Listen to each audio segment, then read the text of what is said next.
Hey there, friends and foes. Good morning, Multiverse. This is Back of the Cereal Box. And this morning, we've got a very special episode called Art of the Con. And it is taken over by D'Elle Memphis. And let's start right now.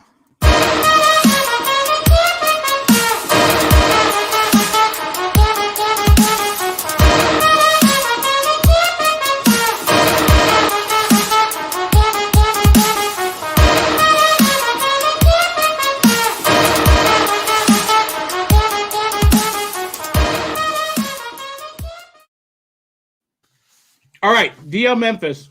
First things we're going to have to do is now I got to edit that opening to add you. Yes. You're now a semi-regular co-host. So I know, and I'm feeling a little bit left out and forgotten because of this. That was my goal this week. To make me feel left out and forgotten? No, to add you to that opening. and it's been a week, man. It's been one of those weeks, kind of like your morning. Understand. Yes, I totally understand. We're having a lot of technical difficulties at our house this morning, and all right. So we are letting D'Elle take over this morning, and she's got a great show lined up for us. And those of you who are watching live, we've already got some viewers. Make sure you post comments, and we will address them throughout the show. And I'm just going to play backroom producer, D'Elle. And let you take it away. All right. Wonderful. Well, first of all, I would like to welcome my guest. First up, I do have Jonathan McDaniel. There he is. Jonathan, hello. How are you? Hello. I'm great. How are you doing? Oh my gosh, are you losing your voice? No, I don't have enough coffee in me this morning. Me either. Okay. Now, Jonathan, you are a commission artist and you've been working with a lot of fantasy models. You've been doing a lot of work with cosplay artists. And so I just kind of wanted to give a quick welcome. And hey, where can people find you if they want to look up your work right now? Facebook, Instagram. Those are the main two. Okay. All right. And next I'm going to bring in little Red Fox Cosplay. Hey. Good morning, Red. How are you doing? I'm good. How are you? I am doing wonderful. Thank you for joining us this morning. Now, I met you. It's been a couple of years back now, but I met you, I think it was at Tupelo Con, and you were at the table next to us, and I think I was pirating at the moment, and you are a cosplayer, prop builder. You've been on the con circuit and doing that for many, many years, and so I just wanted to say welcome. Thank you. Thanks for having me. You're welcome. And finally, I want to bring in Darrell, who is with Toy Robot Visual Arts. Good morning. How are you? Good morning. I'm doing good, except I don't think I've been up this early on a Saturday morning since I used to get up and watch cartoons this, first thing, but we're good. I know it is kind of early, but it's a breakfast show, which leads me into our next little segment. What are you guys eating? It's cereal time. Show me your cereal. Well, I just popped back in to show my cereal. I'm eating Honey Bunches of Oats. And the back of this cereal box has a great word puzzle for all of those kids sitting at the breakfast table without their iPads or iPhones to solve the word puzzle. Oh, awesome. I love Honey Bunches of Oats. Is it he went away. Is it the clusters or is it just the regular straight up Honey Bunches of Oats? It is. It is the clusters with granola bunches you love. Ooh, yum, yum. All right, Jonathan, what's in your bowl this morning? I am eating Captain. Oh, I'm sorry. Cap'n. Yeah, say it right. Cap'n Crunch. Cap'n. Only the Cap'n. Now, it's like they ran out of letters or something and couldn't put the whole thing on there. Now, I think it's kind of funny because, Captain Crunch, I've always heard that his insignias and his stripes do not indicate that he is an actual captain. Is that true? Do we know that? Does Right, anybody know that? Hey, Jonathan, hold up the box again real quick. Yeah, let's Hold ask the the box. military guy. All right, here we go. Hold up the box. Oh, get over here, Captain. Yeah, it's been a minute since I was in, but he's got 3 stripes on his sleeves. So he's not quite a captain, but he's getting there. He's on his way. Yeah. So what is He's he got a really? good career ahead. He's got a good career. Got that non-regulation mustache, but he's doing all right, I guess. Okay. And He Red, almost gave the other 4 letters. Red, what are you eating this morning? Applejack. Classic. Gotta love Apple Jacks. Oh, yeah. Yeah. Is that your favorite, or is this a last minute grab? I need to eat some cereal this morning. It's one of my favorites, but it's not my absolute favorite. Okay. All right. And Darrell, what are you eating this morning? This morning we're doing the cinnamon toast crunch churros. What? Simply because I love churros and look for any opportunity to eat them, and if you can eat them for breakfast, even better. The back of the box isn't all that great. It's just like weird pictures of the little churro guy, but you know, you got to have something to look at while you're eating breakfast. Am I crunching really bad? Because I feel like I'm crunching big time right now. All right. So I have never seen these before, and I think these are new. It is Kellogg's Chocolate Frosted Flakes. And they have spooky marshmallows because, you know, I'm going to go for the spooky. And there is a game on the back. I have to figure out where my camera is, so bear with me. There is a game on the back. And I just want to point out that Bride of Frankenstein is on there. And that makes me happy. So awesome. So I'm going to give everybody a chance to just kind of say hello and tell a little bit about your background. So let's start with Jonathan. And I know that we have some images of some of the work that you've done. So, hey, Jonathan, tell us a little bit about who you are and what you're doing and what you do.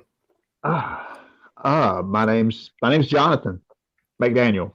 I love creating. That's the biggest biggest thing I can say. I love creating. I love creating with other artists. It's just my biggest passion. Just to be able to take a blank space and make something magical. That's a good word. Magical happen. And magical is truly a good description of your work and the product that you create. As you know, we have 3 here in our house. So, and once you get one, you continue to go back and get more. So gorgeous work. I tell you what, it's just, I love it. I love it. It's something that I'm doing every chance I get. It's just, it's my medicine. If I had to have a medicine, that would be it. All right. Let's flip over to Darrell and let him introduce himself a little bit and talk a little bit about what you do. And well, I'm Darrell, and I am the owner and director, lead photographer for Toy Robot Visual Arts. We're a Mid-South based visual arts company. We do everything from just photography to commercial video and graphic design. I've been a photographer for, well, most of my life now, and kind of picked up on con photography a few years ago and kind of, really started establishing myself with that. And then kind of segued that into doing video and video production, short films, commercial projects, things like that. okay. All right. And Red, let's talk a little bit about you and your background and how basically tell us a little bit about you. Let's introduce you. I am Red Fox Cosplay. I'm based out of Mobile, Alabama, and I'm making costumes since I was a kid. Like I always say, since I was about 6 years old was really kind of when I started getting to, because that's so real. Oh my god! But it was back when you had the Halloween costumes that were plastic bags, and I couldn't do that. As I started getting into costuming, I've been doing it ever since. So yeah, that's me. All right.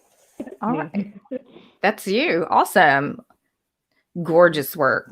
Absolutely gorgeous. I love your succubus. That one is probably one of my favorites. Thank you. You're welcome. So let's move on to our week. We have a segment that is basically weekly loot, where everybody gets to kind of share a little bit of show and tell, cool stuff that they have. Johnny, you're welcome to jump back in because I know you always have cool stuff too. But I do. He was waiting for that. I know. So we saved the best for last. I'm just kidding. No, if you want to go first, Johnny, show us what you got. So usually I'm on the hunt for some toys or games or some cool comics. This week, the audiophile in me came out, and I have a feeling that, Darrell, you're going to really appreciate what I grabbed, because I get the feeling that you and I are kindred spirits in that we like listening to music on vinyl. Yep. And so I picked up the Dick Tracy soundtrack, not the Madonna record. This is the Danny Elfman score on vinyl, and it's a blue vinyl. Here, let me see if I can show this to you real quick. I don't want to take up too much time, but the actual record is blue. Ooh, that is way cool. It is very cool, and it came with 2 frameable posters, which is very cool. And then my all-time favorite band, and a lot of people are surprised when I tell them this because they've seen me perform as Big Daddy Cool, and they just assume that my favorite bands are the swing bands like Big Bad Voodoo Daddy, which I love. But my all-time favorite band is actually Yes. And the lead singer, John Anderson, the classic lead singer, John Anderson, produced a couple of really great solo albums, and my favorite solo album of his is a Christmas album called 3 Ships. I have it in every format officially now because I found it on vinyl this week for $3.99 at the Great Escape in Nashville, and this is a Christmas album, but it's an album you can listen to all year round because until someone tells you it's a Christmas record, you don't really know. Yeah, I would not have guessed that. And it is one of my, I would say one of my top 5 favorite albums of all time. And I finally have it on vinyl. It makes me so happy. awesome. So who wants to go next? Who's got cool loot? You're gonna have to call somebody out, I think. All right. I'm gonna go with Red. What you got? Let's see. My best friend just gave me. We always have this thing where we make copies. If there's a pop vinyl of the character, we kind of give each other. And so she just recently gave me Vax for School Roll because that's what we're working on right now. She finished her. She's doing Vax, so we're gonna be brother and sister. I don't know how, but it's cool. But she's finished hers. I haven't yet. I'm close. Are you a procrastinator? No, actually, I had a huge commission that came through, and I had to work on it. That's even cool. I think she might have froze up a little bit, so bear with us just a moment. All right, so while you're dealing with some technical difficulties, I'm going to jump over to Jonathan real quick. Do you have anything cool you want to show us? Toys, loot? I am the most unprepared person right now. I have my mug. That's perfect. You know what? I have my mug. I have my mug. I mean, what's better than drinking coffee out of the skull of Deadpool? So, you know. That is true. That is true. I feel so powerful just taking a sip. I do have some stuff that I like to collect that I did not bring. I've got I try to get soil from different areas. My daughter recently for Christmas got me the soil from Transylvania that I keep in a little vial, and it's I like collecting stuff like that. As you know, I'm a huge fan of yours and I always follow what you're posting. And you recently posted that. It was, but you recently posted that and I saw the vial, and that was probably one of the coolest things that I have seen because I'm a horror junkie myself. And I think we also Did she give you something from Anne Rice as well? Yes, yes. Well, she gave me a glass that it's like it's a wine glass that says pretend it's wine. Lestat de Line Court written across of it. And I'll be honest with you, I ate it up. I love it. I love it. I giggled more than I should have. Oh no! Anybody who knows me knows I'm a huge Anne Rice fan, and the soil from Transylvania, that is just one of the coolest things ever. D'Elle, didn't you go to Transylvania recently? I did. You have to find me that on my Digging Deeper channel. So yeah, not that one, the other one. I went to Transylvania, Louisiana. Who knew? There's nothing there. It's hilarious, but it's a cool little piece of historical roadside America and Americana that I recommend anybody visit. What's that, Johnny? There's also a Transylvania, Kentucky, where it's a suburb of Lexington, Kentucky, and there is a university there, an Ivy League university, Transylvania University. Interestingly enough, the founder of Transylvania, Louisiana, went to school at Transylvania University, therefore how it got its name. Yes. No, such a small world. It really is. It really is. It's a small town too. So oh yes. It's like you go for we went for this awesome little general store that was supposed to be there that sells all kinds of vampire and bat memorabilia, and it was supposed to be a conservation site for not vampires, but we're conserving vampires for bats. And the shop was being renovated, and so everything was kind of closed down. So, but we did find a lot of really cool stuff there. But yeah, find the video because that's it. We'll drop in the links afterwards somewhere. So, Darrell, what do you have? All right, so I got 3 things. 2 of them are kind of together. Mm-hmm. So I recently started collecting the Star Wars Black Series action figures, and awesome. I got the Han Solo on Hoth. Fun. And the Luke Skywalker, what they call the archive, which is him basically in his Rebel pilot's costume. And I actually got these 2 for specific reasons. One is the Han Solo thing was when I was a kid and Empire Strikes Back came out. This right here was my absolute favorite iteration of Han Solo. I mean, I thought he was just the coolest thing in the sequences on Hoth. And the year it came out, I got a jacket just like that for Christmas. And it was 70 something degrees on Christmas Day, and I didn't get to go out and wear it. So it was a tragic childhood memory, you know, whatever. And one of my favorite action figures from the original set was the Luke Skywalker pilot get up. So I bought that one as the second choice in my collection. Awesome. So that's those. And the other thing is was at a thrift store. And when I'm going to thrift stores and estate sales, things like that, I try to hit like the framed art and picture frames and stuff, because a lot of times I'll find a unique frame or something that I can put one of my pictures in, and it makes it a lot easier to sell art when it's set up as you know, a piece of art. Yeah. And so I'm digging through the frames and I come up with this. Oh, wow. Now, I don't know if you can see it, but down here, this is an autographed picture of Kirk Allen, the first guy to ever play Superman in a movie or in a serial. That's awesome. I think it was like 1946, 1948, Kirk Allen began to portray Superman on screen. And this is a studio release. It's got the dates and everything down here. Studio release photo that's autographed by Kirk Allen, and I picked this up for just a couple of dollars at the That is an unbelievable find, isn't it, though? Darrell. My buddy Jim Hambrick, who runs the Superman Museum up in Metropolis, Illinois, would be drooling all over that. I'll bet you he could put a valuation on that for you if you haven't already done it. But you and I need to talk more, because the Black Series is my jam.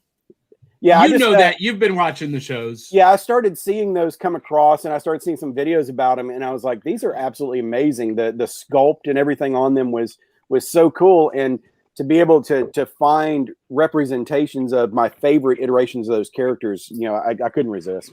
And I'm with you. The Han Solo on Hoth was the best Han Solo, and I love watching Jonathan's reactions as we've been doing show and tell. He doesn't hide it well. No, his face is just You don't have like, poker face. He's got that face. It's so good. It's so good. All right. All right. Sorry to interrupt. No, you're fine. You're fine. So is that all you have, Darrell? That's my loot. All right. So I have 3 things, actually 4 things as well. But I'm a t-shirt junkie, so I just kind of wanted to show off. I got this shirt, and let me get a little bit closer. As you can see, She-Ra, Rainbow Bright, and Jim. I'm a huge, huge Jim fan. As a matter of fact, I have a Jim cosplay that I put together during the pandemic that I would like to eventually, in the near future, be able to take out to a con or an event. But she's one of my guilty pleasures that nobody really associates with me because I'm a bit more gothy. Okay, I see Red. I take it you like her too? Yeah. So I got a message. We got a message from Ken. Good morning, Ken. How are you doing? To go with the Jim cosplay, and I actually have them on this morning, but I took one off so I could show them off. I actually have 2 sets of her earrings. One of them lights up and you can like turn it on, it flashes. It's really cool, but it doesn't stay in your ear. And then, of course, I have the other that are just kind of fun. I think these are going to be the ones that travel with me just because they don't light up, but you know what? They're still fun. But yeah, so I have my Jim earrings. All right, so I'm a vintage person at heart, and I absolutely love anything that vaguely resembles my childhood. And several years ago, and those of you who don't know, Darrell and I are married, and so we're in the same house in 2 different rooms. Yeah, I know. Well, I'm sorry. Shocking. Your base is sitting right behind you. So yeah, I know. It's like the crows and all of that. So come on now. But Darrell bought me a couple of years ago, right around Christmas, he bought me one of my favorite toys. I grew up on fashion plates. Okay, Red, you're nodding too. So awesome. I grew up on fashion plates, and this is the modern version of it. And it is the exact same set, pretty much, with the exception that the little plates that you would color over and make designs with are more modernized clothing options. But so I think it was this year, right around Christmas, right after Christmas, I found the original set. And it's all there. It even has the crayons, the colored pencils. There were a couple of pieces of the paper in there where somebody had actually played with it. So that makes me so happy. Oh, but fashion plates was my favorite toy. I played with it all the time. I have actually taken the modern version and hosted a fashion plates and coloring book girls' night out where we went to my little group of friends, we went to Pyros. Thank you. I couldn't remember. Pyros has these great back rooms that you can rent out, and actually not even rent out as long as you're ordering food and everybody's there. But so we went to Pyros, we played, we colored, we drank, we had fun, we ate pizza. Was a blast. So I also kind of want to take a moment and recognize any of our show sponsors. Johnny, do you want to jump back in and recognize our sponsors? Yes. And we have a brand new sponsor that is going to be coming on. I'm so happy to announce that we are partnering with Books A Million. Ooh. And they are going to be an affiliate sponsor of the show. Don't have the promo on that yet, but we do want to recognize the Hangin' with Web Show folks who Awesome. Where did this go? Come on, overlay. We're having difficulties. The Hangin' with Web Show folks for promoting Back of the Cereal Box on their network. They are great friends of ours, and we appreciate that. And of course, coming back as a sponsor is the one, the only, the author extraordinaire, Miss Cindy Author Kapp. Cindy Kapp is writing on the edge. Books include Remnant in the Stars, the loudest actions. Lines of Succession. Mindstorm.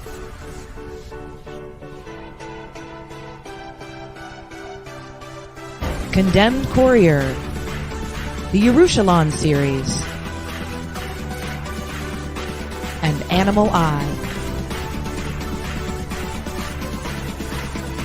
Find author Cindy Koepp at CKOEPP.com today.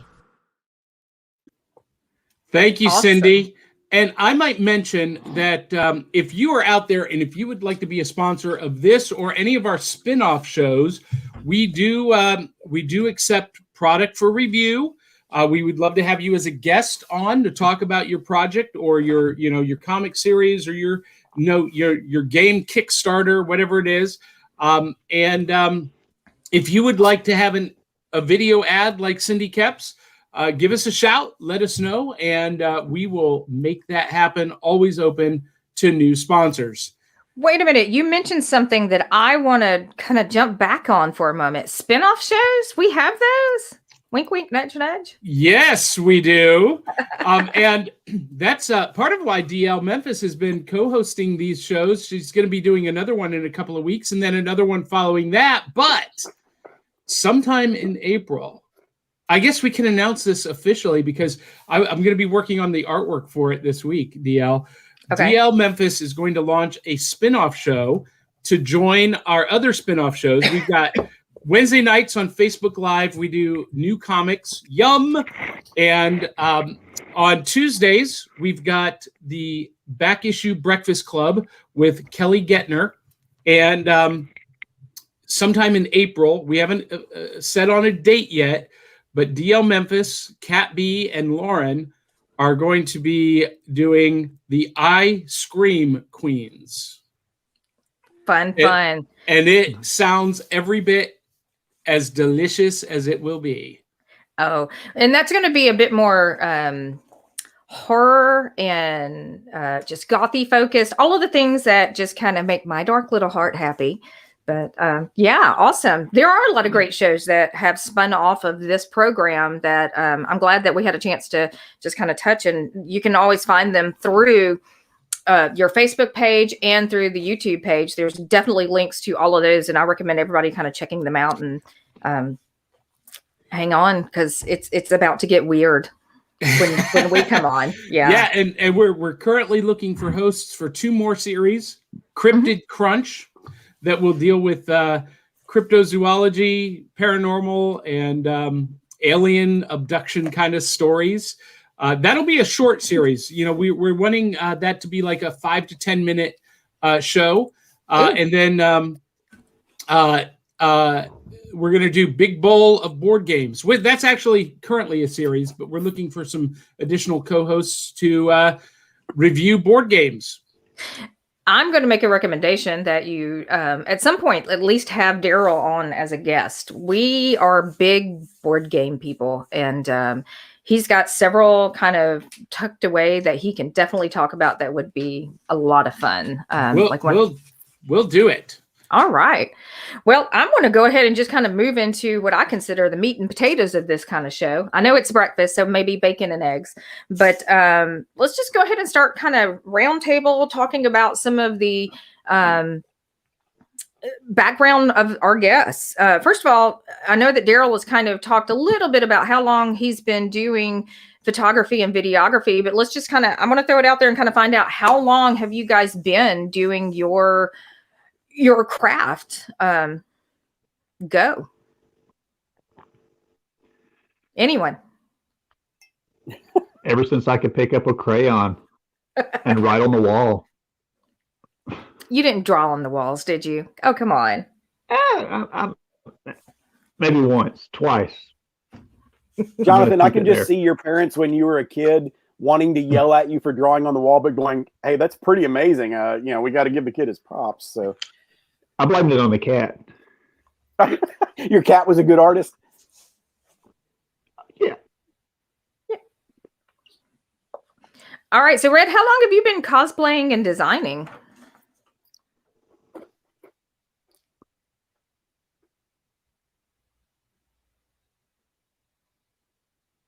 I think you might be muted.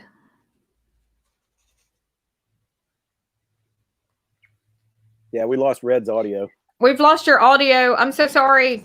Are you muted? Yeah, she's muted. Nope, she's unmuted now. There we you go. There you are. Hey. Yeah, sorry about that. It's morning.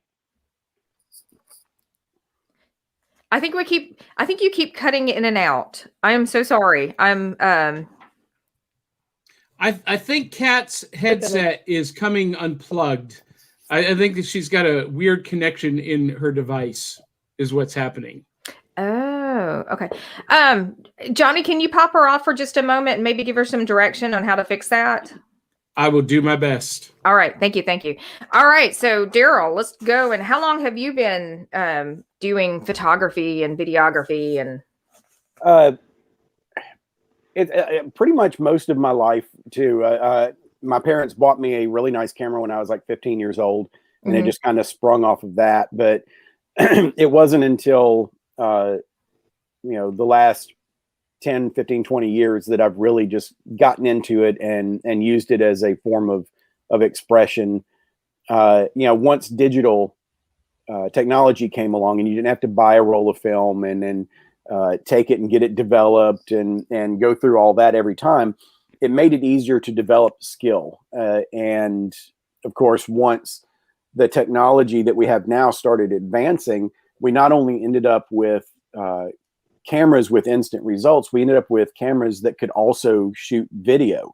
So that was, to me, it was a natural evolution of things to go from taking photos to doing video. Because when I was a kid, I also wanted to make movies. My parents also bought me an 8mm camera that I would shoot, whatever I could with. Of course, once again, there's the expense of buying film and all that. So once I got the ability to do it digitally, it just, the doors were thrown open, and I was out there doing what I could, and I would eat up every YouTube video I could find that showed me how to advance that one particular skill that I needed, and just got exponentially better as I moved along with that. I don't have the natural photographer's mind that some people do, that they can trap in there exactly, what settings have to be what every time they snap that shutter. I have to take a minute and think about it. What I do have is a creative eye where I can see things different than a lot of people do, and I can see what looks more attractive on camera. So that, coupled with the things that I've learned, gave me the ability to kind of do what I'm doing now. All right. Well, Jonathan, quick question, just kind of following up with that. Tell us a little bit about your art style, how it's evolved, and, what your creation process looks like. Well, it started off just basically I was reading comic books. Like comic books were they were the seed that got me to grow. I'd have to say that would be the main thing. My mom, she used to sit there and draw on like barns and like nature scenes, and I was always like, I want to do that one day. And I'll never be good enough. I'll never be good enough to be able to draw or do art. And I guess that's one of my biggest things is I love doing commissions, and I love doing things. But I really like to encourage others. Mr. Rogers and Bob Ross, they were always my heroes, my inspiration, and just to push someone else in the direction of you can do anything is just that's my goal, and I think that's what spurs the type of art that I do. So honestly, I get a big kick out of just watching your creation process. And a lot of times when you're creating a piece, you start with the eyes, and that is the first thing we get a glimpse of. And it's always fun to look at the eyes, because a lot of times those of us who know the subject but might not know that you're working on the project will recognize them by the eyes, and it's fun to watch that process where, you know, we see the eyes, we might see a little bit more of the face, and then just going through the entire process. How do you set a lot of time for that? I mean, how do you set aside, what does the time frames look like for you creating a piece from beginning to end, and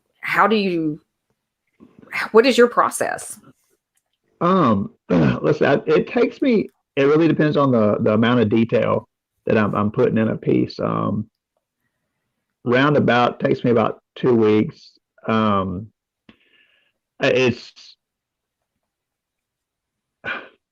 teach high school art here in McNairy County about 2 times a week, and one of my biggest things is 2 things I can't teach or is patience and creativity or imagination, and taking your time. You can't rush art. You cannot do it. If you do it, you've lost the passion. You've lost the passion in what you do, and just that's the reason I take my time. Now I did one about I'll say about 4 or 5 months ago that took a little longer than usual. It had sequins everywhere on this young lady's hat, and those sequins were insane. I was like, my hand was all cramping up. Everything. I was like, yeah, I'm getting old. I can tell. And but usually about I'll say 1.5 to 2 weeks. That seems very quick. That seems like a very quick turnaround, just because based on the amount of detail. I don't know if anybody was able to actually look at the Deadpool piece when it was up on the screen, but Deadpool, the detail on, there we go, there he is. The detail on his like the little, I guess, even breathing holes. The the stitching in the leather is just amazing to me. I cannot I get lost past myself in this piece. I'll be honest with you. I lost myself in this piece. And I do that with a lot of pieces. I lose myself. I'm with that creation the entire time. I've got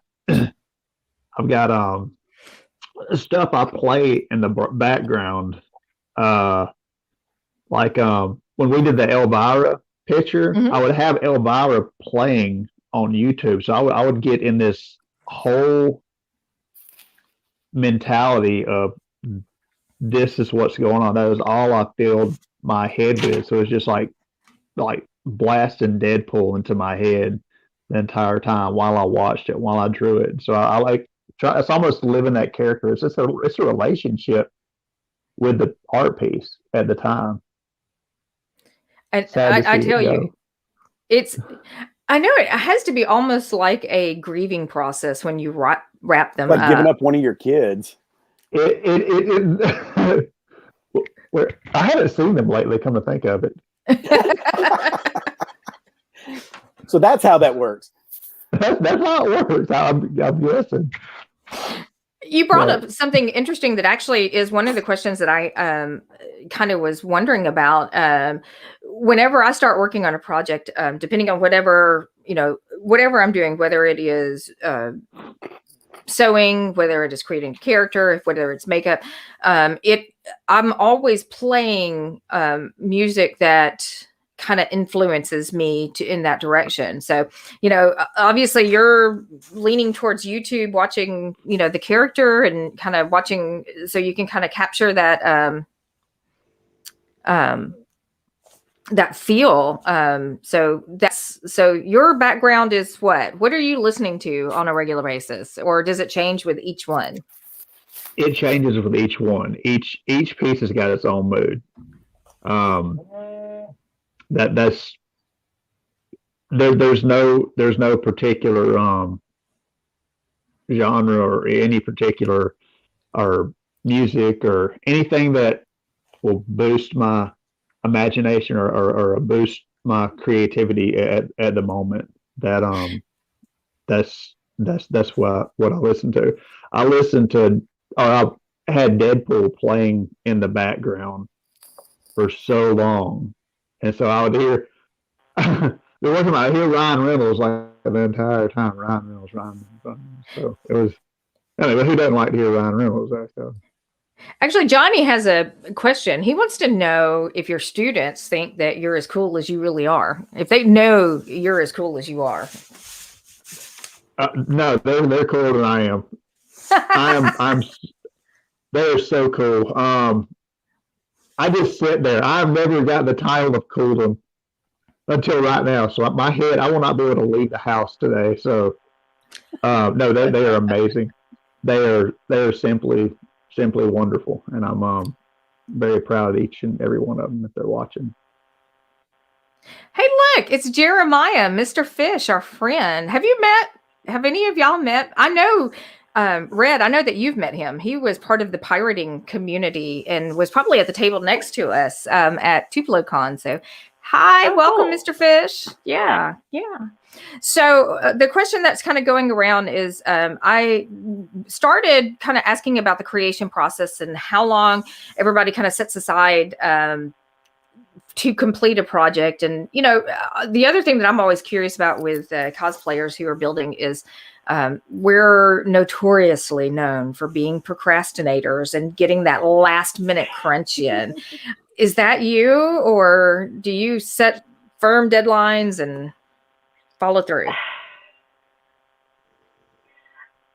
I try really hard not to be that person. I try. But I mean, it happens. I actually have set out with a schedule and I want this part done by this, and this part done by that, and this part done by this. Most of the time I'm there. That's awesome. And there's so much detail that goes into your work. I mean, if people are looking at your images on the screen right now, I mean, yours are all hand sewn. Your props are created. I know there is so much detail that goes into this. And then just the makeup alone is very, there's. As you show Aria, which I'm like, that is 4 hours of makeup. That's how many hours worth of makeup? That was intense. Oh, wow. Did you create the prosthetic on your head as well, or is that something that is the only piece that I hadn't made, and we actually wanted because I ran out of time. Awesome. Because with headpieces, what we needed to do was do a cast of my head, and we didn't have time to do the cast of my head and let it sit up and then build the prosthetic. But I'm bringing another Atari probably next year, and I have plenty of time to get that head cast done. So that's when I ran out of time on. Okay, so I have to ask. We can do it. I don't know how. It's just, I'm extremely claustrophobic. You said you made a cast of your head. Was that a horrifying experience that I picture? What was that like? If you are claustrophobic, it would be very uncomfortable. It's not the most fun I've ever had. But and basically your head is wrapped in plaster. Oh my gosh. Okay. Mm-hmm. Well, I have to respect anybody. Like it's left up. I have to respect anybody in cosplay that can get their stuff together before it's time to go. Because when we pull up to a con, D'Elle is usually sitting in the passenger seat with a needle and thread, finishing up something just so that we can go into the con. And without fail, it's not a occasional thing. It's every time. And the bad thing is I'm really not a procrastinator. I actually, I lay out the project. It's just, I run out of time. I don't allot myself ample time sometimes. And I mean, I will be, no matter what I'm working on, whether it is a cosplay or if I am creating, I work with a lot of vintage patterns to sew a lot of the, like the retro style and I will be hand stitching hems in the bottom of skirts in a hotel room or in the car on the way to the event. So, oh my gosh. So, all right. Now we've all met through cons, and cons are known for having some very unique people at them. So I'm just curious, when your first con experience, not as a vendor, your very very first con experience. What made you walk into this environment and decide these are my people and these are the people that I want to create and market my product to? Oh wow.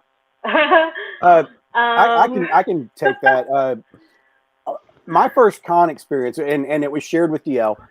It was a year in the making. We were in New Orleans. We had just gotten back from a cruise, and we were sitting in a restaurant down in downtown New Orleans, right on the edge of the warehouse district.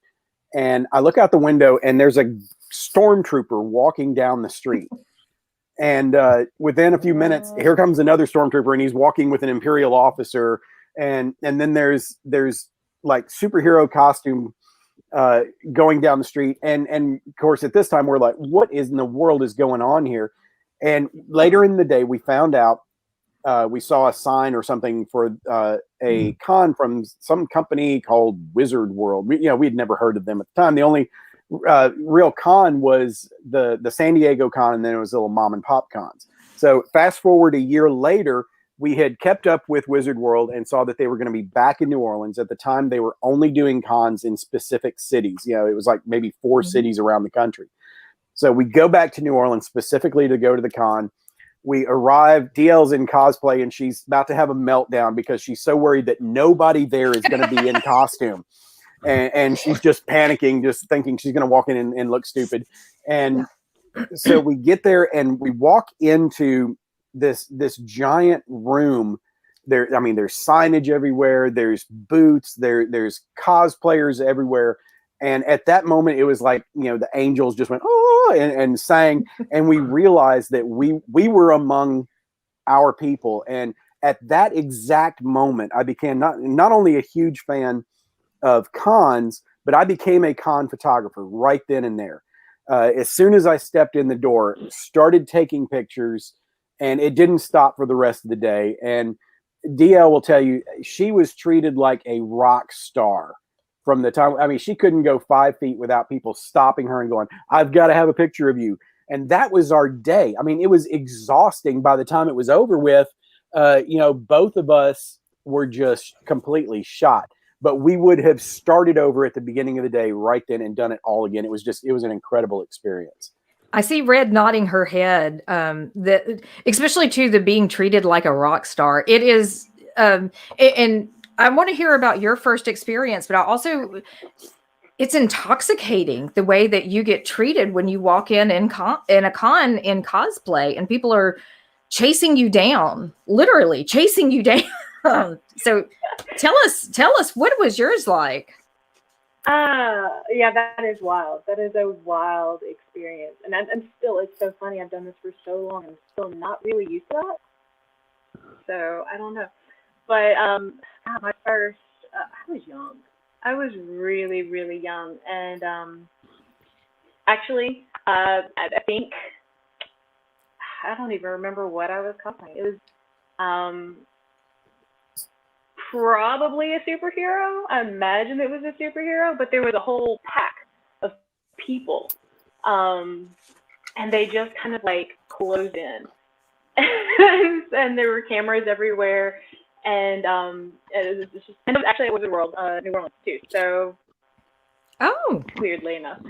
Yeah. It was just like this like pack, and then the aisle was, I'm like sitting here going, I need to get out of this aisle.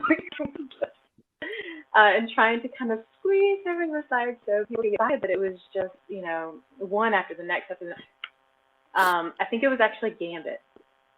Oh wow! Okay. I was actually, yeah, and I actually brought it back a long time ago as an adult, but it was like a little thrown together Gambit kind of thing. So. Do you ever look at those first ones, those photos of you in your first cosplays, and just kind of, you're like, are they cringy? Yes. So much cringe. So we have to be brutally honest with ourselves at that point and go, maybe I wasn't really all that back then. It's like almost a Halloween costume for me. I'm that way with my pictures that I took back then. I look at the con pictures we took early on, and I'm like, I don't really want anybody to see these anymore because I just look at them and realize how bad they were and how much better I had to get. So, Jonathan, what was your first con experience? I don't even like? like photography is different altogether. Oh yeah, oh yeah.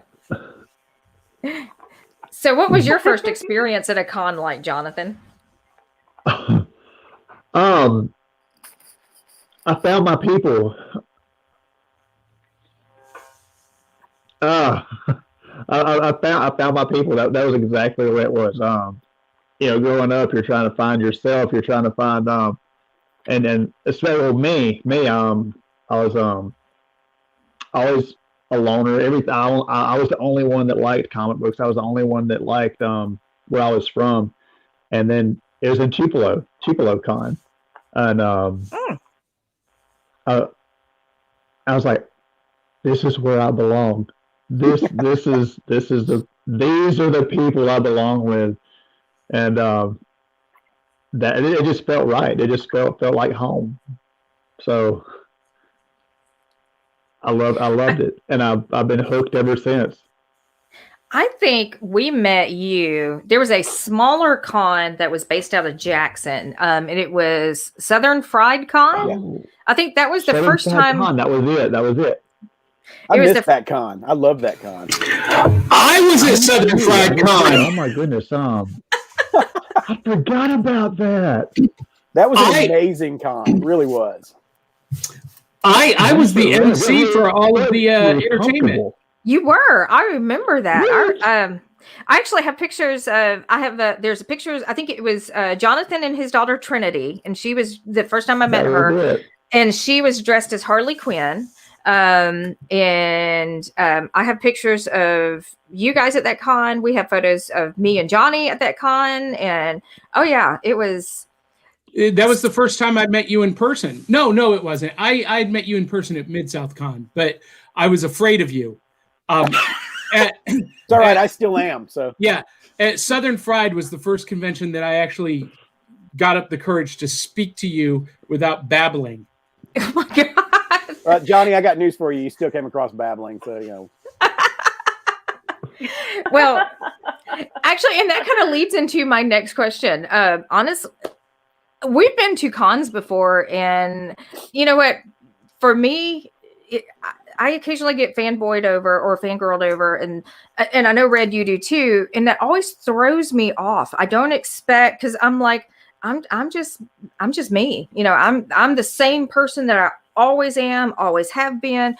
That personality that you see at a con, that personality that you see on my show, that is 100% me.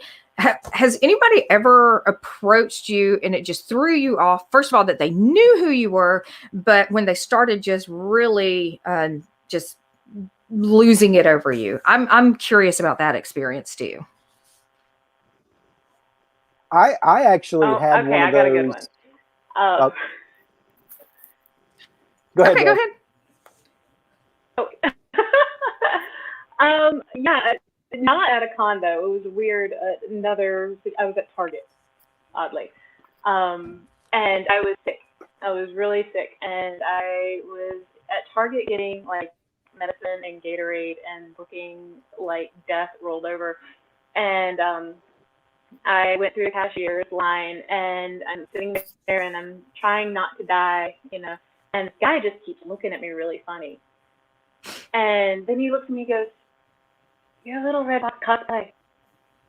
And I'm just like, I am so sorry. I was just like, I am so sorry. It was awful. Yeah, sorry, there you go. Guy. So do you find that has impacted the way that you, terrible. Like when you go out in public? Because I've actually had that happen too. I had one of my fans, and it's a fan, or she's a friend now, but she's started out as a fan. And I ran into her at a grocery store, and I was in sweats, and my hair was in a ponytail. I had on no makeup, and she was sending me text messages. She's like, "I see you." I'm like, "Oh my God, somebody sees me." I'm like, First of all, start freaking out because it's a little stalkerish, but not that she's a stalker. She's really sweet. But I felt a little, and then all of a sudden, because I'm looking around, I'm like, where are you? Where? And then all of a sudden it dawned on me. I'm like, oh my God, I look awful. I mean, so do you find yourself like preparing when you go out now that you've had that experience? You know, yes and no. Sometimes I can't be bothered. My natural form is kind of a goblin form, and I just cannot be bothered. Some of the beautiful things about this whole like mask situation is that I can kind of be somewhat incognito with like, you know, half your face covered. So that's kind of beautiful. But you know, sometimes you kind of have to be aware. I have tried to But adopt. I let a lot of people down all the time. No. I have tried to adopt that Dita Von Teese approach when it comes to go. It's like I'm going to the grocery store. I have on heels and a skirt, and I'm like, oh no, I'm not going to be called like that again. I'm like, oh no, I don't care if I'm dying and just going to the pharmacy to get medication. I'm like, oh no, because that's when somebody's going to walk up, going, hey, there she is. Click, click. There's a picture of me now floating around, looking like. Yeah.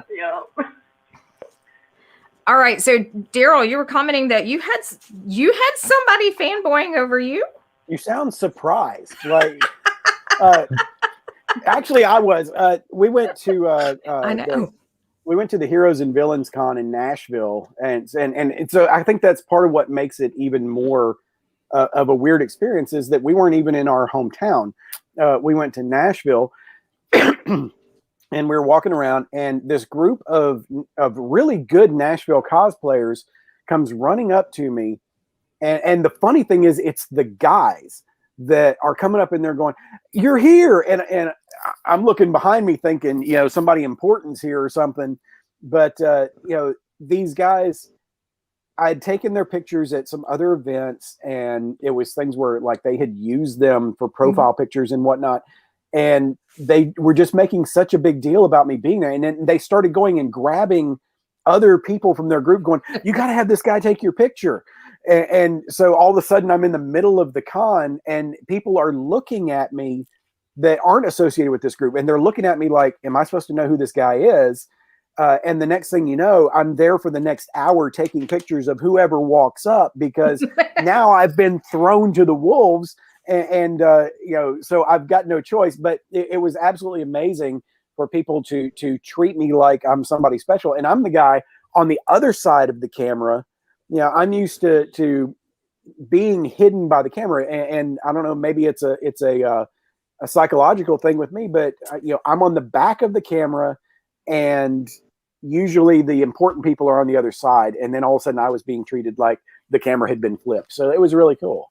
So Johnny made a comment down here, and I agree. You get a lot of recognition in the cosplay community because honestly, you take just as many, if not more, pictures of some of the guy cosplayers as you do girls. And there's as much. By the way, this photo of and there's the Black Panther picture. Oh my God, I love him. I love those images. I love that you got him with his mask off. I mean, it's just everything about that. Kind of captures that it's a very fun, unique feel, but it's also very majestic. I mean, he was, and this was at the Carl Perkins Center. We were there. He was there as part of your group, Jonathan. Yeah. Yep. And that's by the way, that is a great event. And I'm really hoping that it is, and it's for a wonderful cause. And we'll swing back around and catch up on that. Yeah. So, this picture here, the guy was at the event. I'd never met him before, and you know, he was really proud of his cosplay. And so I took some pictures of him, you know, in his full getup. But I was like, hey, do me a favor, take your mask off, because a lot of times what I want to get is not just a picture of a cosplay. I want a picture of the person in the cosplay, because now, like, he can show this picture to his friends or whatever, and they're like, dude, you are Black Panther. Whereas before he would just have a picture of a Black Panther cosplay. And now he's got a picture of him being Black Panther. So I love doing pictures like this. Well, and that's something that I see with Jonathan and his work as well. It's the same experience that I have had. When I received my, I was the Elvira that Jonathan drew. And when we received Elvira, when I received that, I mean, I immediately looked at that image and I'm like, that's not just a picture of me and Elvira cosplay. That is me as Elvira. And anybody who knows me knows I'm a huge Elvira fan. Might be stalking her a little bit. We're not going to discuss that. There's no restraining orders as of yet, but Not anymore. not anymore. But Jonathan, I know you probably cannot set foot into a con now just because of all. I see the people that you've been working with, and I see these incredible images, and I know that you were probably almost rushed from the moment you come in, because I mean, you're what you create is absolutely incredible, and it is on a next level of capturing somebody as that character. But and so have you had that experience where somebody's just kind of come at you and just fanboyed over you or fangirled over you and it threw you off, or you were shocked at who it was? Share stories. I'm gonna be honest with you. I had that happen about 2 months ago. I missed the con so much, just missing running into the people and just connecting, and it's been so long. I was in the convenience store. I was going to get gas, and I saw somebody out of the corner of my eye, and I thought I recognized them. They kept staring at me, and it was like a weird back and forth, uncomfortable. Like I was like, did I put something in my pocket and not mean to? And they're like, "You're Jonathan, right?" And I just it clicked, and yeah, and they're like, "Yeah, I follow your artwork," and we talked, and it was really, really nice. It was kind of surprising, but it was just it was nice, like extremely, extremely nice. And just to have it right at your doorstep was even it was amazing. It was really neat. So I find that, because I think a lot of times with cosplayers, we get addicted to that that rush, that with people not only recognizing us but loving the design. It's not, sometimes they might not recognize who we are, but they recognize who the character is, and we get that treatment as like Darrell said, we're treated like rock stars, and it's very cool that you have artists. And because when I'm at an event, I know that I'm trying to get to the art tables and I'm trying to see who's there, not just the celebrities, but I want to see the art, because I love, every con I go to, I collect art. So let me ask, Red, is there a specific piece that you've created that you are just most proud of? What is your favorite creation? Oh, that's not going to between my kids. I think that for personal reasons, I was going through a divorce when I did Liliana from Dragon Age Inquisition. And so she's very much like a therapy project for me. So I think for personal reasons, she's kind of my favorite. Is she my favorite that I've worked on that I've enjoyed the most? Probably not. I'm in a really bad space at that point. But, you know, she was finished, and I was proud of that. And that was the first convention that I did. It was actually for Dragon Con. It was the first convention that I had done after you know, the split, and so it was just very cathartic. And so she kind of has a special spot. So yeah. All right. So if somebody is interested in contacting, so if someone is interested in contacting anybody for commission work, if somebody wants to, first of all, Red, do you do commission work for other cosplayers, or you do? I do. Okay. I do. Yeah, I get booked up kind of quickly. I work at one of the theme parks kind of close by, and I do a lot of their show commissions. So I've been doing that a lot lately. But yeah, I do. And you can get me on Facebook or Instagram or Twitter. Little Red Fox Cosplay on Facebook and Instagram, and Little Red Fox Cos on Twitter. All right. And Jonathan, if somebody was wanting to book a commission piece with you, tell us a little bit about how they can reach you and, share any kind of information about how they can book a commission piece with you. You can always contact me, like I say, on Facebook, Instagram, message me. We'll get a little more personal information there, and we'll swap numbers and we'll discuss things, and we'll create together. So awesome. And Darrell, how about you? How do we get in touch with you if we need photos or videos or? Look for Toy Robot Visual Arts on pretty much any platform. We're on Facebook. I'm not personally on Facebook, but D'Elle monitors our contacts through there. We're on Instagram, and of course we have a channel on YouTube that features our commercial projects, short films, and things like that. By the way, go to the Toy Robot Visual Arts YouTube channel and check out the short film that we shot last year called Gumballs that features our youngest daughter. It's a really cute little indie film looking project. It's only a few minutes long, so go check that out and like it, leave us a comment and all that. And we're getting ready to crank up shooting another little short film here that'll be up in the next couple months. So just kind of follow us over there and watch what we do with that.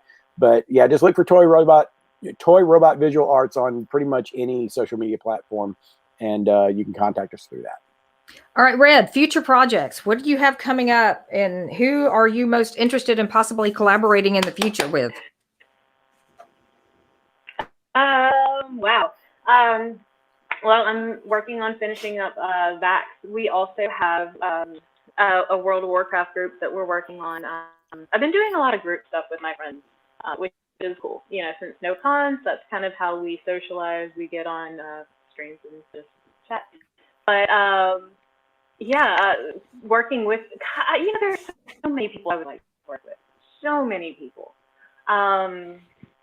I really, really, really kind of want to start expanding my group of photographers that I work with, because I'm finally kind of starting to get comfortable with that. I'm not naturally a camera kind of girl, so I'm finally starting to feel like that's okay. And so I think I'm really kind of looking at maybe more photographers. I'm going to flip back to Darrell, but based off of that question. So Darrell, projects that you're coming up with, but also tips for cosplayers, that you work with. What would you like to most share with any cosplayer that's coming in to work with you? What are some best practices? Let's just go there. I think as far as things that I would like to say to cosplayers when they want to work with a photographer is know the character that you're doing, know who that character is and what their thing is. Don't make your photographer pull that out of you. One of the most frustrating things in the world with working with a cosplayer is finding out that they are basically an introvert in a costume, and they show up and they have, I say, okay, give me your character pose, and they stand there and look at me. So, yeah. I mean, it is exhausting to work with somebody that didn't take a minute to think about what they want to do once they get in front of the camera. All they knew was they wanted to be in front of the camera. So when you're getting that costume together, when you're getting your gear together, think about what you're going to do with it. Find a pose that translates that character, and know exactly how you want to present to the camera, because it makes things go much smoother, go much faster. And usually, we can pull something out after we get the comfort levels taken care of and we get to know each other. But there's so much more work that can be done if you come into it already knowing what you want to do in front of that camera. So Jonathan, what are you doing next? What's the future look like for you? I've got a list of some very exciting things coming up. I'm excited. I'm not allowed to say right now. I just keep paying attention to it. It's going to be exciting. It's going to be exciting. A lot of fantasy, put it like that. So a lot of fantasy, which anybody who knows me, I eat that up. It's like cereal. I'm like it's my bread and butter. I love fantasy. So just keep a lookout. Exciting. It's really exciting stuff. So any more calendars, magazines that you're going to be featured in that we might need to know about? I'm working on a calendar now of it's not a specific genre, or it's just a collection. It's a collection calendar. So it's going to be exciting. I'm going to have it ready for 2022. 2022. Awesome. That's weird to say out loud. Yeah. And I know you've been featured in several magazines over the last, probably over the last year. I know, was it the tattoo magazine, the tattoo art magazine that had like an 8-page spread dedicated to your work? Oh my! I did not expect that. I'll be honest with you. That kind of just fell. It was Artista, and there was World of Goth and Tattoo International. And awesome. I'll be honest with you, I didn't even see that coming. I was just contacted. That was all 2021, and all the craziness happened. So I was surprised. That's a lot of fun because, I mean, the first time you get your work in print, and I know all of us have probably been there where you've been featured in a magazine and you're just like, here's my magazine, I'm in here. And yeah, that's an exciting, I have every magazine that I've ever been featured in or had some work in. I buy them, and I usually buy, I'm that person. We I buy have like 10 of each. Yeah. just to, hey, you want this? No, you don't. In case Take one it gets anyway. lost. That's it. I think we're coming up to the end of the hour. Johnny, if you want to pop back on with us, I want to talk a little bit about how we can support the show. Yeah, well, thank you for mentioning that. There are two ways that you could do that. You can do it via PayPal. First day with my new tongue. And that's at johnpica.com on PayPal, or we have a Patreon, patreon.com/JohnPicaProductions. And just $1 or $2 is all we ask. Drop a tip in the tip bucket.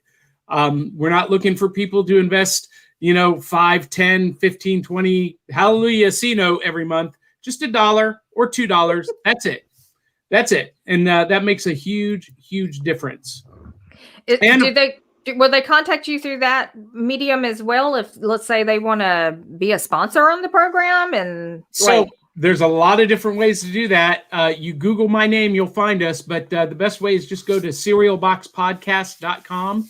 And that has all the info, all the links that you would ever want. But we need to talk about the most important link for today's host, D'Elle Memphis. Find her on Instagram at D'Elle Memphis and follow her. And she's got a link in her profile to all of the things. Oh, yes. With Murdering Crows, her YouTube channel, and everything. And be on the lookout for the official announcement of I Scream Queens coming up soon. But make sure you follow D'Elle and worship the ground she walks on. Oh, I wouldn't say that, but yeah, I agree. Stop. I see that. Wonderful. So any upcoming shows you want to talk about? Well, so next week we're going to have another special guest host. Willow Schuyler from Vancouver is going to be our guest co-host because I'm going to be Willow Schuyler. Yes. She hosts her own show on the Hanging with Web network called Willow's Pillow Talk. And she's also a guest or a co-host of Reels and Heels. And she'll be taking the reins next week because I will be in Harrisburg, Pennsylvania. Ooh. Yes, the sprawling metropolis of Harrisburg, Pennsylvania. Awesome. We're going to the World of Hershey Museum. I'm excited about that.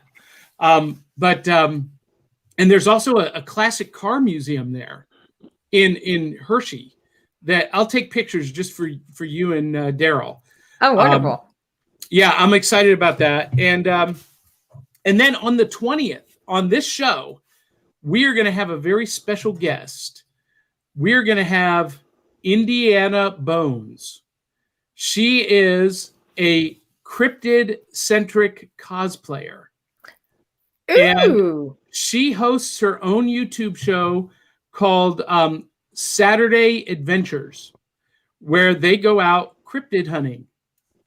And she is going to be a guest on the show. I'm super excited for the 20th. So you guys tune in for that. And look, if you like what you've seen here this morning, make sure you click subscribe at YouTube. Post a comment, even after the show goes off the air. Share this with 200 or 300 of your closest friends and family. Find us on Facebook at Cereal Box Podcast. We do exclusive content on YouTube. We do exclusive content on Facebook. We do exclusive content for Instagram. So there's a reason for you to subscribe at all three places. And we do exclusive content on our audio podcast, which can be heard on Apple Podcasts, Spotify, and iHeart Radio. So there's a little something different at each place. See what I did there? Mm-hmm. Mm-hmm. I'm a marketing genius. But D'Elle, what are you up to next? Honestly, just keep watching. You can find the Digging Deeper channel. We have got some new content coming out on that finally. And so keep watching for that. The Crows, we are still wrapping up and in studio. Sadly, the pandemic has kind of slowed down production on our album. Yes, we are releasing a full-length album. And so hopefully, and it's going to be predominantly original material. And so hopefully that will be out in the next month or two. And of course, I think on the 27th, I'm scheduled to be back here with my Scream Queens. And it's going to be kind of a trial run. And you're going to get a taste of what actually hanging with Kat and Lauren and me is really going to be like. But I'm so excited about it. I've been there. It's quite an experience. So. Well, hey, I want to mention one thing. Speaking of new things coming out, several years ago, I published a book called Tales from the Flip Side. Mm-hmm. And long story short, I lost my publishing deal with that publisher. And another publisher stepped in almost immediately and said, hey, we want to republish this work. And we've been working on it for the last year. And I'm going to get the cover art today for volume 1. We've split up the book into 3 ebooks, and then we'll reprint it as one omnibus again. But the first book is going to come out. It's called Nightreich, and super excited about that. And speaking of doing an album, I'm going to put both you and Darrell on the spot this morning, D'Elle. Okay. I've talked to you about recording a theme song for this show, but I also want to hire the Crows to go in the studio to do a 4-song 45 LP of cartoon theme songs to press on vinyl and put on the back of a cereal box that will include our original artwork, a t-shirt inside the box, a small toy, and a copy of the League of Impossibilists comic book that I am creating. That sounds quite awesome. A package right there. And I think the Murdering Crows are the band to do it. Well, that sounds like a ton of fun. That does sound fun, and I certainly appreciate that. And to let you know, our guitarist Joe Michael, who is Darrell, would you call him a musical genius? Because I do. Yeah, I know. I mean, he's been doing this all of his life, and he has been in studio working on the segment that you had talked to us about for the intro. So I'm hoping to have the first listen in the next couple of days. I think, Darrell, you may have heard it already. So yeah. We were doing some recording the other day, and he played a segment that he recorded for the instrumentation of that intro. So I think you're going to like it. But based on just the a cappella vocal that I sent you? Yep. Based on that. Oh! I'm so excited. So excited. All right. All right. Well, go ahead, DL. I was going to say, anybody got any kind of last minute comment anything you want to plug, anything you want to say about what you're doing and coming up, and any last minute comments? Just go find everybody's social media. Find everybody and share here it with everyone you know. All 3 of your friends. I'm serious. These people, this collection of artists were picked because they are, they're incredible in their area. I've been following Red Fox. I fangirl over you. I really do. And I'm a huge fan of Jonathan's, and I guess I got to be a fan of yours too, Darrell. So, I know. But yeah, find them, follow them, show them love, show them support, because you will not be disappointed with watching what they turn out. Trust me. Outstanding. And again, DL, great job hosting this morning. Thank you. And for all of those of you who are watching, we couldn't do it without your viewership, and we greatly appreciate it. Make sure, if you like the show, to tell 200-300 of your closest friends and family. And until the next time, love you, mean it. We'll catch you on the flip side. Pleasant screams.